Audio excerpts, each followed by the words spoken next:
आज हम आपके साथ इकोनॉमिक्स के क्लास में डिस्ट्रीब्यूशन के चैप्टर में ही अब आगे हम बढ़ेंगे।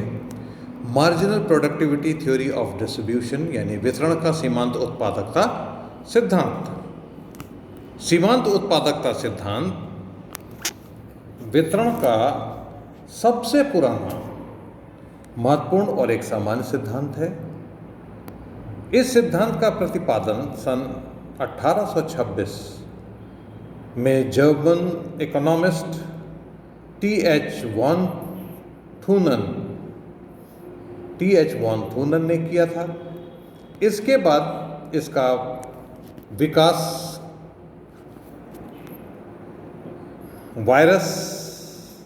Walrus, Wicksteed, Edgeworth, Jevons, J B. Clark, Marshall, J R. Hicks आदि अर्थशास्त्रियों ने किया। अब ना इसका एक्सप्लेनेशन, सिद्धांत की व्याख्या या एक्सप्लेनेशन। सीमांत उत्पादकता के अनुसार पूर्ण प्रतियोगिता के अंतर्गत दीर्घकाल में उत्पादन के साधनों की सेवाओं दीर्घकाल में उत्पादन के साधनों की सेवाओं का पारिश्रमिक उनकी सीमांत उत्पादकता के बराबर निर्धारित होता है।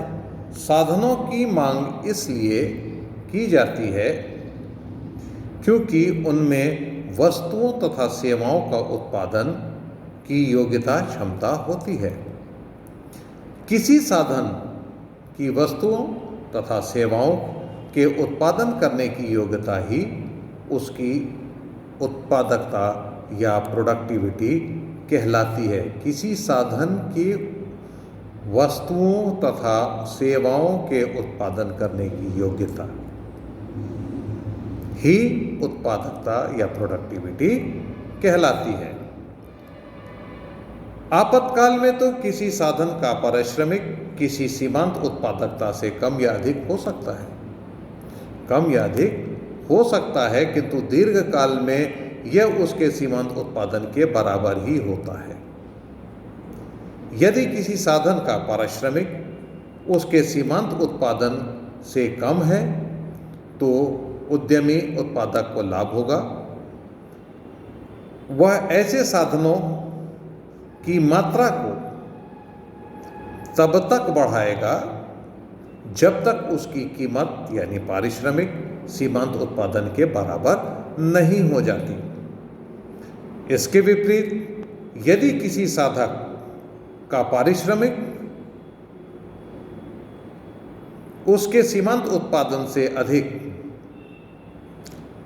है तो उद्यमी को हानि होगी।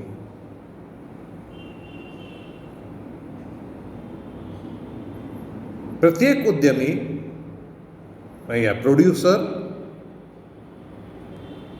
का उद्देश्य अधिकतम लाभ कमाना है। अतः एक विवेकशील उद्यमी तब तक उत्पादक के साधनों को काम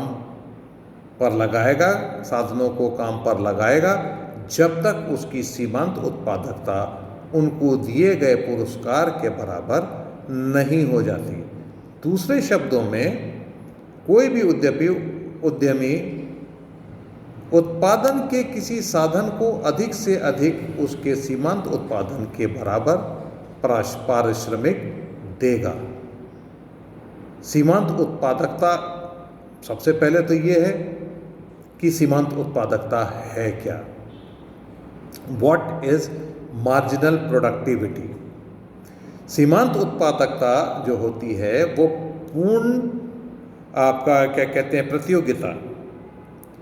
पूर्ण प्रतियोगिता के अंतर्गत दीर्घकाल में उत्पादन के साधनों की सेवाओं का पारिश्रमिक उनकी सीमांत उत्पादकता के बराबर निर्धारित होना।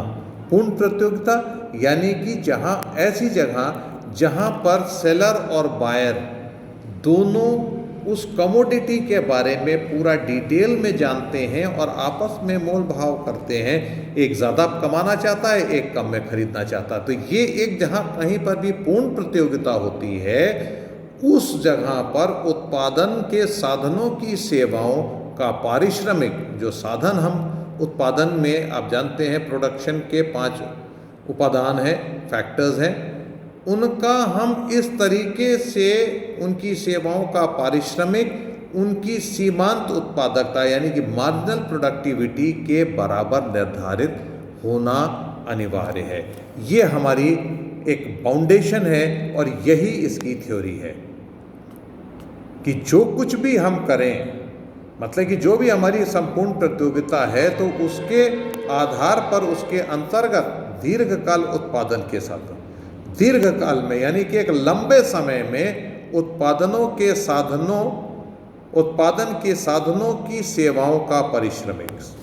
ये अगर हम लैंड लिया है तो लैंड का हमको रेवेन्यू देना है, लेबर है तो लेबर की हमको कॉस्ट देनी है, फिर कैपिटल है तो कैपिटल को खरीदने और उसके मेंटेनेंस की कॉस्ट, ऑर्गेनाइजर को पेमेंट करना, ये सब कुछ मिला करके जो भी हम पारिश्रमिक उनको एक दीर्घ काल में देते हैं, उनकी उसकी सीमांत उत्पादकता के बराबर निर्धारित होना अनिवार्य है।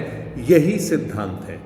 साधनों की मांग इसलिए की जाती है क्योंकि उनमें वस्तु तथा सेवाओं को उत्पन्न करने की योग्यता होती है। भूमि के अंदर उत्पादन करने की योग्यता होती है, श्रमिक के अंदर उत्पादन करने की योग्यता होती है, कैपिटल के अंदर, पूंजी के अंदर उत्पादन करने की योग्यता होती है।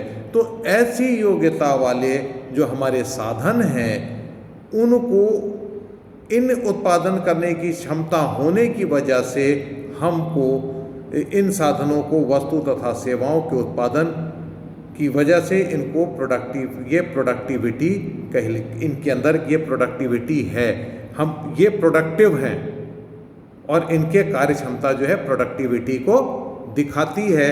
ये हम इस चीज़ को प्रूव करते हैं।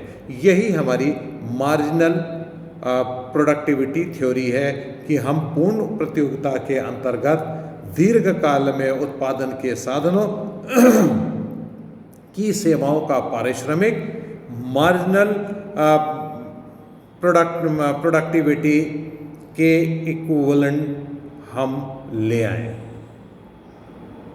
अब अल्पकाल में तो ये तो दीर्घकाल का हो गया, अल्पकाल में तो हम किसी भी साधन का पारिश्रमिक उसकी सीमांत उत्पादकता से कम या अधिक हो सकता है, मार्जिनल प्रोडक्टिविटी से कम या ज़्यादा हो सकता है, लेकिन दीर्घकाल में सीमांत उत्पादक के बराबर ही होता है, उससे कम या ज़्यादा नहीं होता है।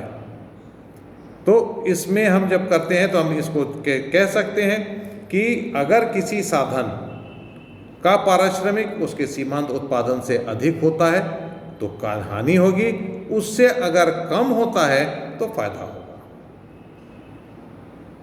ये सीधा सा सिद्धांत है।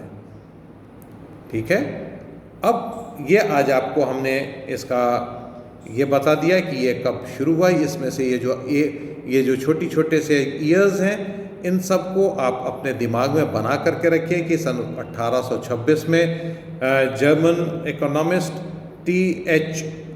वॉन थ्यूनेन के थ्रू ये दिया गया, प्रतिपादित किया गया और उसको फिर आगे लेकर के उनका जो भी विकास था वो दूसरे इकोनॉमिस्ट ने आगे बढ़ कर के उसको हाथ लगाया, आगे बनाया और बढ़ाया, और उसका एक्सप्लेनेशन ये हमने आज आपको पूरा बता दिया।